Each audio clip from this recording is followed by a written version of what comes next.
વિદ્યાર્થી મિત્રો, જૈવિક અણુઓ ચેપ્ટરમાં આપણે શરૂઆતના ભાગમાં કાર્બોહાઈડ્રેટ સંયોજનો વિશેની માહિતી સમજ્યા. કાર્બોહાઈડ્રેટ સંયોજનોનું વર્ગીકરણ આપણે ત્રણ રીતે કર્યું. એક તરફ મોનોસેકેરાઇડ, ઓલિગોસેકેરાઇડ અને ત્રીજા તરફ પોલિસેકેરાઇડ. મોનોસેકેરાઇડ સંયોજનોમાં આપણે ગ્લુકોઝ, ફ્રુક્ટોઝ, ગેલેક્ટોઝ એના બંધારણ વગેરેની ચર્ચા કરી. ઓલિગોસેકેરાઇડમાં આપણે મોટે ભાગે જોઈએ તો ડાઇસેકેરાઇડ, અને એ ડાઇસેકેરાઇડ જો સમજીએ તો એમાં સુક્રોઝ, લેક્ટોઝ, માલ્ટોઝ જેવા ડાઇસેકેરાઇડ સંયોજનો વિશેની માહિતી આપણે સમજ્યા. પોલિસેકેરાઇડમાં આપણે સ્ટાર્ચ અને સેલ્યુલોઝના બંધારણ વિશેની માહિતી સમજ્યા. અને હવે આજે કાર્બોહાઈડ્રેટ સંયોજનો ટોપિક કમ્પ્લીટ કરી અને હવે પ્રોટીન વિશેની માહિતી જોઈશું. પ્રોટીન સંયોજનો. જો પ્રોટીન સંયોજનોની વાત કરીએ તો જીવંત પ્રણાલીઓમાં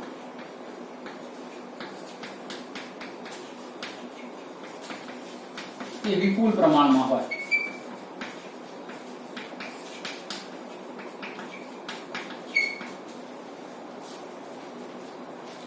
પ્રોટીનના જો મુખ્ય સ્ત્રોત જોઈએ તો પ્રોટીનના મુખ્ય સ્ત્રોતમાં કઠોળ, મગફળી, માછલી, માંસ, દૂધ, ચીઝ, આ બધામાંથી મોટે ભાગે આપણને પ્રોટીન મળે. કઠોળ, મગફળી, જે નોનવેજ છે, માછલી, માંસ વગેરે, દૂધ, ચીઝ, આ બધા એના મુખ્ય સ્ત્રોત છે.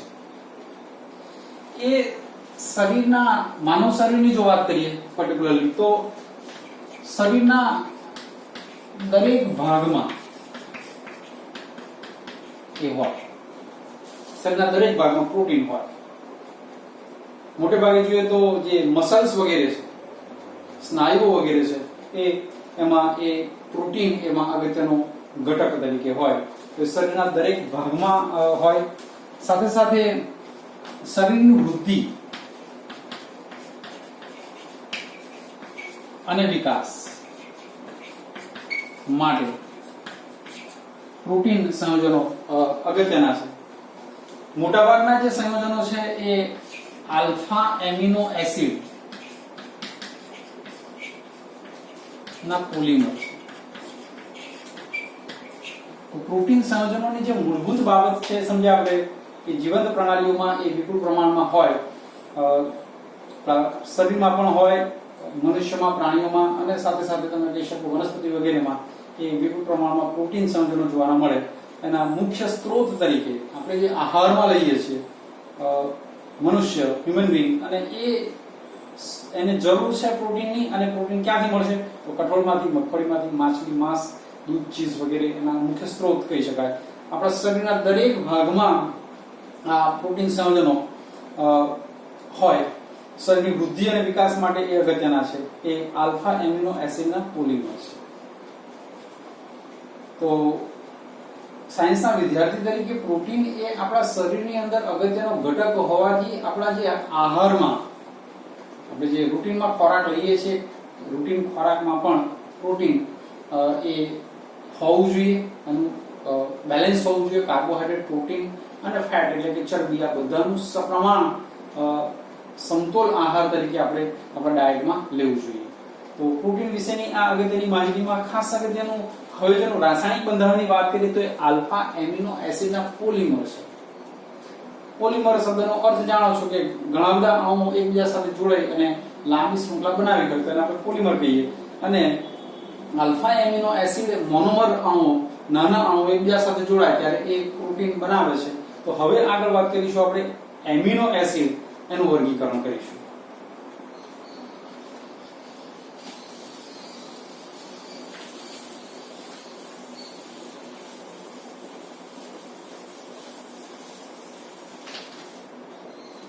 એમિનો એસિડ વર્ગીકરણ.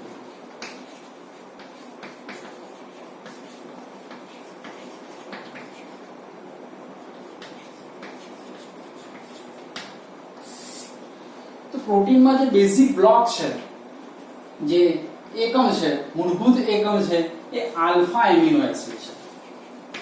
આલ્ફા એમિનો એસિડ એ પ્રોટીનનો મુખ્ય ઘટક છે. હવે જરા સમજીએ, એને રાસાયણિક રીતે સમજીએ તો અહીંયા એમિનો અને એસિડ, એમિનો કહીશું તો NH2 સમૂહ અને એસિડ એટલે કે કાર્બોક્સિલિક એસિડ COOH, આ બે ક્રિયાશીલ સમૂહ એ એમિનો એસિડ કે જે પ્રોટીન બનાવે છે એમાં હાજર હોવા. અને સાથે સાથે અહીંયા આપણે આલ્ફા લખીએ છીએ. આલ્ફાનો અર્થ જો સમજીએ તો આ પ્રમાણે પ્રોટીનને વિચારીશું, RCH, અહીંયા NH2 અને અહીંયા COOH. આ થશે પ્રોટીન નો અણુ, સોરી એમિનો એસિડ નો અણુ. આ એમિનો એસિડ ના અણુમાં અહીંયા COOH છે, અહીંયા NH2 છે, R, આ R એ કોઈ ક્રિયાશીલ સમૂહ અથવા શાખા છે, એ કોઈ પણ હોઈ શકે. પણ મુખ્ય આ બે NH2 અને COOH કમ્પલસરી છે. R બદલાતો જાય છે એમ એમિનો એસિડ બદલાતો જાય છે, અને એમિનો એસિડ જેમ બદલાતો જાય છે એમ પ્રોટીન બદલાતું જાય છે. હવે આને આલ્ફા એમિનો એસિડ કેમ કહીએ છીએ? તો મિત્રો COOH જે કાર્બોક્સિલિક એસિડ છે, એ કાર્બોક્સિલિક એસિડમાં આ જે C ડબલ બોન્ડ O કહીએ છીએ એ કાર્બોનિલ કાર્બન કહેવાય, અને આ કાર્બોનિલ કાર્બનની બાજુવાળો કાર્બન એ આલ્ફા કાર્બન છે. આ કાર્બન કયો? Carbonyl carbon. અને કાર્બોનિલ કાર્બનની બાજુવાળો કાર્બન એ આલ્ફા કાર્બન. આ આલ્ફા કાર્બન ઉપર NH2 હોવાથી એને આપણે આલ્ફા એમિનો એસિડ એમ કહીએ છીએ. તો એમિનો એસિડ જે પ્રોટીનનો ઘટક છે, એ પ્રોટીનના ઘટકની અંદર એમિનો એસિડ પોતે એ આલ્ફા એમિનો એસિડ સ્વરૂપે હશે. આ R છે એ ફરીથી કહું છું એ ક્રિયાશીલ સમૂહ હોઈ શકે. R બરાબર માનો કે હાઇડ્રોજન છે, H પણ હોઈ શકે, R બરાબર CH3 પણ હોઈ શકે, પણ આ બદલાતું જશે, એમિનો એસિડ બદલાતું જશે, પ્રોટીન બદલાતું જશે. હવે એમિનો એસિડનું વર્ગીકરણ જોઈએ. તો એમિનો એસિડનું વર્ગીકરણ એ એમાં રહેલા ક્રિયાશીલ સમૂહને આધારે વિચારીશું. ક્રિયાશીલ સમૂહની સાપેક્ષ સંખ્યાને આધારે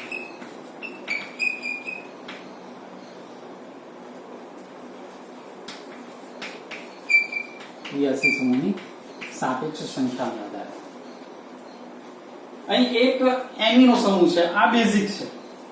આ COOH સમૂહ એ એસિડિક છે. હવે ત્રીજો R વધ્યો, એ R કેવો છે એના આધારે એમિનો એસિડ નો પ્રકાર નક્કી થશે કે એસિડિક કહી શકાય, એ બેઝિક એમિનો એસિડ કહી શકાય, અને એ તટસ્થ કહી શકાય. તો કાર્બોક્સિલિક એસિડ અને એમિનો આ એસિડ, આ બેઝિક સમૂહ તો છે જ, પણ R ના આધારે એ એસિડિક બની શકે, બેઝિક બની શકે, તટસ્થ બની શકે. સૌથી પહેલી વાત તટસ્થની કરીએ કે COOH પોતે એસિડિક છે, આ બેઝિક છે. R બરાબર કોઈ તટસ્થ સમૂહ લાગી જાય, એસિડિક પણ ના હોય, બેઝિક પણ ના હોય. જો એમ થાય તો એમાં એસિડ અને બેઝ સમૂહની સંખ્યા સમાન થાય, અને એસિડ અને બેઝ સમૂહની સંખ્યા સમાન થાય તો એવા એમિનો એસિડને આપણે તટસ્થ એમિનો એસિડ કહીશું. R બરાબર માનો કે H મૂકી દો તો તટસ્થ થઈ શકે. એ જ રીતે હવે એક COOH છે, એક NH2 છે, એક એસિડિક છે, બીજો બેઝિક છે. હવે ત્રીજો માનો કે એસિડિક સમૂહ લાગી જાય, R બરાબર કોઈ એસિડિક લાગી જાય. ઉદાહરણ તરીકે તમને સમજાવું તો માનો કે SO3H લાગી ગયો, કોઈ પણ હોઈ શકે, પણ ધારો કે અહીંયા કોઈ એસિડિક સમૂહ લાગે છે તો બે એસિડિક અને એક બેઝિક બને છે. એસિડિક સમૂહની સંખ્યા શું થઈ? વધી ગઈ. અને એસિડિક સમૂહની સંખ્યા જો વધી જાય તો એને આપણે એસિડિક એમિનો એસિડ કહીશું. અને એ જ પ્રમાણે જો R ની જગ્યાએ કોઈ બેઝિક સમૂહ લગાડી દો છો તો બે બેઝિક એક એસિડિક, તો એવો એમિનો એસિડ કેવો બનશે? Basic amino acid. તો ફરીથી એક વખત એમિનો એસિડનું વર્ગીકરણ આપણે સમજી રહ્યા છીએ. પ્રોટીનમાં જે એમિનો એસિડ છે એ આલ્ફા એમિનો એસિડ છે. કેમ આલ્ફા એમિનો એસિડ સમજ્યા? ક્રિયાશીલ સમૂહની સાપેક્ષ સંખ્યાને આધારે જે એમિનો એસિડ છે એ એમિનો એસિડનું આપણે ત્રણ રીતે વર્ગીકરણ કર્યું: એસિડિક, બેઝિક અને તટસ્થ. આ ઉપરાંત એમિનો એસિડનું બીજી રીતે પણ વર્ગીકરણ કરી શકાય, અને આ બીજી રીતનું વર્ગીકરણ એ આવશ્યક અને બિન આવશ્યક તરીકે વર્ગીકરણ થઈ શકે. આવશ્યક એમિનો એસિડ અને બિન આવશ્યક એમિનો એસિડ. આવશ્યક એમિનો એસિડ એટલે એવા એમિનો એસિડ કે જેનું આપણા શરીરની અંદર ઉત્પાદન થતું નથી, શરીરની અંદર બનતું નથી. શરીરની અંદર બનતું નથી, જરૂર તો છે પણ શરીરની અંદર બનતું નથી, એટલે આપણે એને આહાર મારફતે બહારથી ડાયટ સ્વરૂપે, ખોરાક સ્વરૂપે લેવું પડે. એને આવશ્યક એમિનો એસિડ કહેવાય. એવું એમિનો એસિડ કે જે આપણા શરીરની અંદર બનતું નથી, જરૂર છે માટે તેને આહારમાં લેવું પડે, એને આવશ્યક એમિનો એસિડ કહીશું. નંબર 2 બિન આવશ્યક એમિનો એસિડ એટલે કે એવું એમિનો એસિડ કે જે જરૂર છે પણ શરીરની અંદર જ એનું ઉત્પાદન થાય છે અથવા બને છે, માટે એને આહાર તરીકે લેવાની જરૂર પડતી નથી, તો એને આપણે બિન આવશ્યક એમિનો એસિડ કહીશું. તો મિત્રો પ્રોટીન અને એમાં પણ એમિનો એસિડ જે બેઝિક બ્લોક છે એ અને એના વર્ગીકરણમાં આપણે એને એસિડિક, બેઝિક, તટસ્થ રીતે ઉપરાંત બીજી આવશ્યક અને બિન આવશ્યક ની રીતે વર્ગીકૃત કરી. અને હવે આગળ વધીશું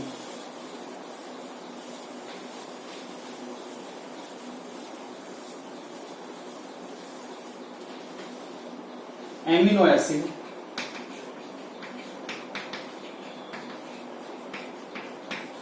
ઝ્વિટર આયન તરીકે.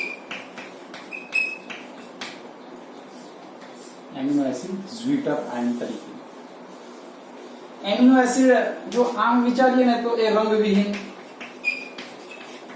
સ્ફટિકમય પદાર્થ છે. સાથે સાથે પાણીમાં દ્રાવ્ય પણ હશે. એના ગલન બિંદુ ઊંચા છે.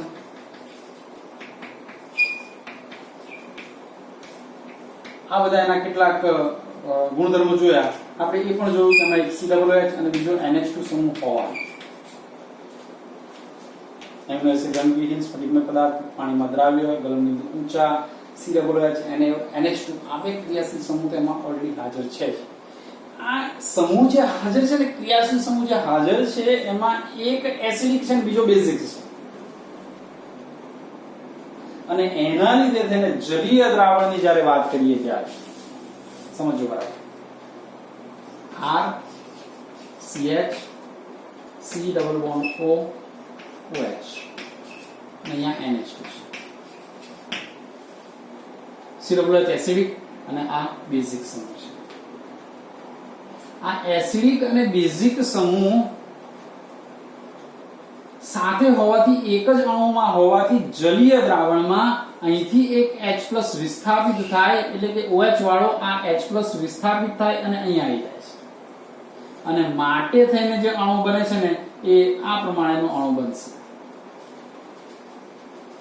જલીય દ્રાવણમાં આ OH વાળો H+ એ વિસ્થાપિત થઈને NH2 પાસે પહોંચી જશે અને માટે થઈને બને છે R CH C double bond O O.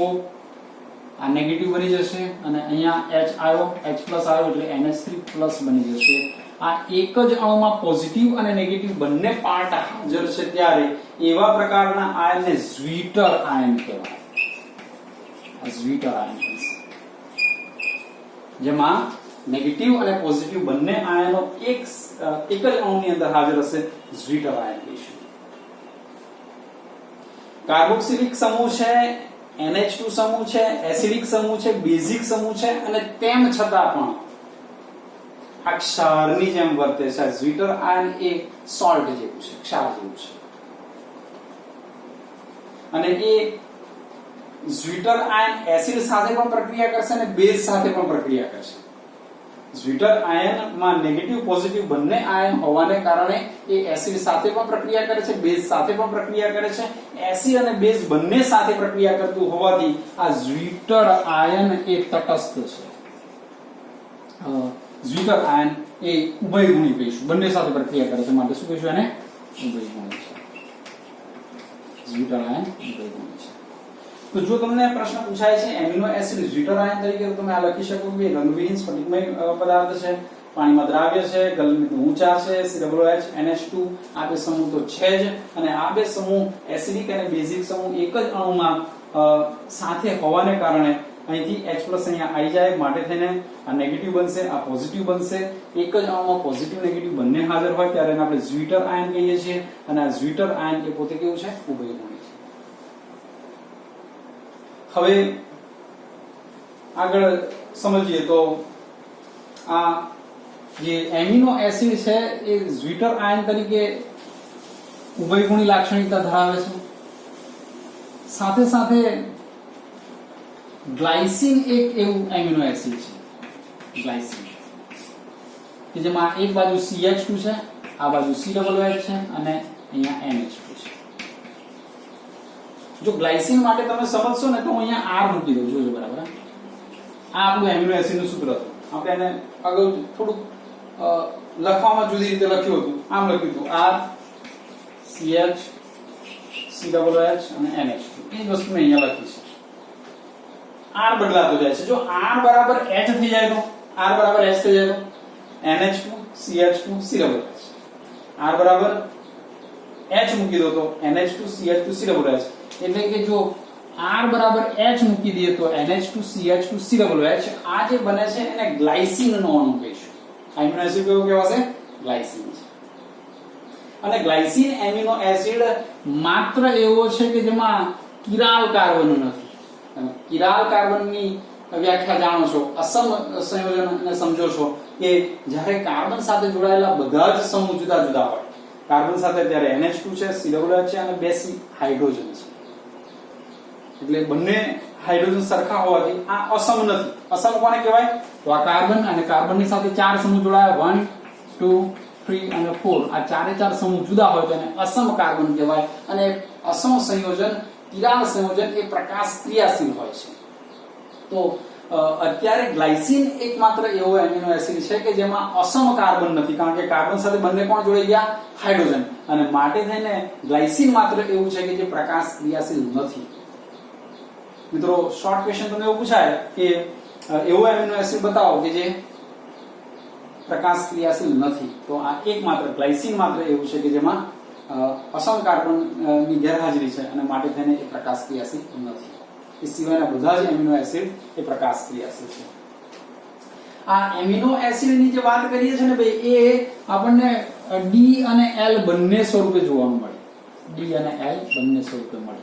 આ D અને L વિન્યાસ તમે જાણો છો કે NH2 સમૂહ અગત્યનો ત્યાં અહીંયા કાર્બન, અહીંયા R, અહીંયા H, અહીંયા COOH, અથવા ઉપર COOH મૂકી દો, નીચે H મૂકી દો. આ NH2 નું સ્થાન એ અગત્યનું છે. આ NH2 નું સ્થાન જો ડાબી તરફ હોય તો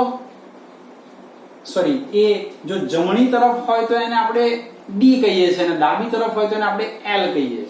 જમણી તરફ હશે તો કેપિટલ D અને ડાબી તરફ હશે તો કેપિટલ L.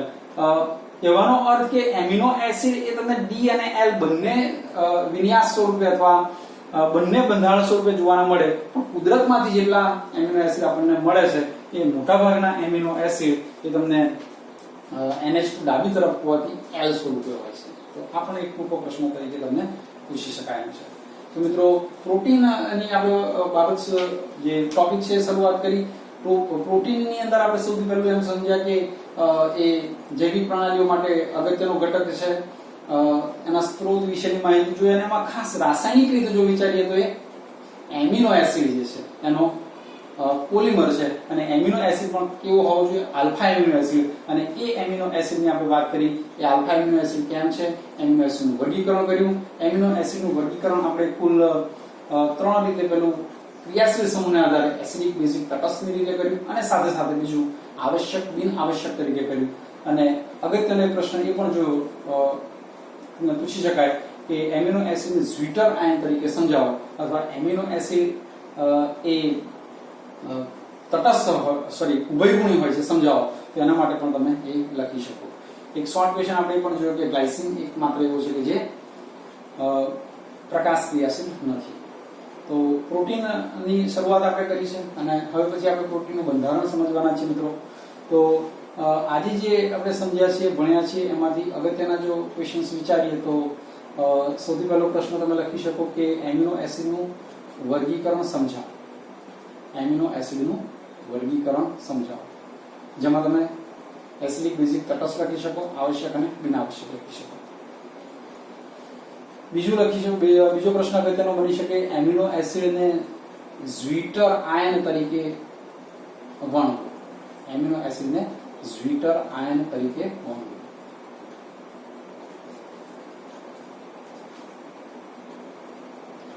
કયો એમિનો એસિડ એવો છે કે જે પ્રકાશ ક્રિયાશીલ નથી? પ્રકાશ ક્રિયાશીલ નથી. તો એમાં તમે એક્ઝામ્પલ લખશો ગ્લાયસીન. અને આના પછી આપણે પ્રોટીનનું બંધારણ સમજવાના છીએ મિત્રો. જૈવિક અણુ ચેપ્ટરમાં આપણે જે મુખ્ય એક પાર્ટ જેને કહેવાય કાર્બોહાઈડ્રેટ એ કમ્પ્લીટ કર્યો છે. આપણે પ્રોટીન માટે આગળ વધી રહ્યા છીએ.